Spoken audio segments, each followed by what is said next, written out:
السلام علیکم ناظرین، تو آج کی ویڈیو میں ہم بات کریں گے سندھ کے عظیم صوفی شاعر شاہ عبداللطیف بھٹائی کے میلے کے بارے میں۔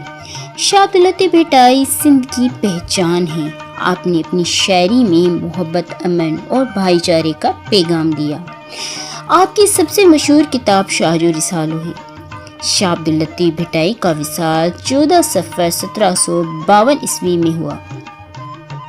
آپ کے وصال کے بعد آپ کے مریدوں اور عقیدت مندوں نے ہر سال اس دن مزار پر جمع ہونا شروع کیا۔ رفتہ رفتہ یہ اجتماع ایک سالانہ میلے کی شکل اختیار کر گیا۔ یہ میلہ ہر سال بھٹشاہ میں لگتا ہے اور 3 دن تک جاری رہتا ہے، بلکہ 3 دن سے اور بھی بہت دنوں تک جاری رہتا ہے۔ اس موقع پر سندھ کے کونے کونے سے اور ملک بھر سے لوگ یہاں آتے ہیں، جیسے کہ آج ہم بھی شاہ عبداللطیف کے میلے پر آئے ہوئے ہیں۔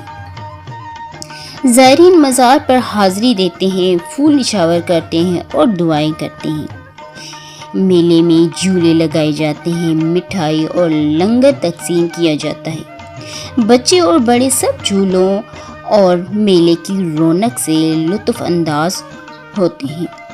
اسی کے ساتھ ساتھ صوفیانہ موسیقی بھی ہوتی ہے۔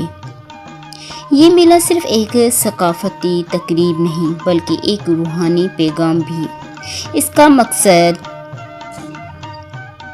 ہمیں یہ یاد دلانا ہے کہ شاہ عبداللطیف بھٹائی نے اپنی شاعری کے ذریعے ہمیں ہمیشہ محبت، امن اور انسانیت کا درس دیا ہے۔ تو آپ ضرور بتائیے گا کہ آپ کو یہ ویڈیو کیسی لگی، اور لائک اور سبسکرائب ضرور کیجیے گا۔ Thank you so much.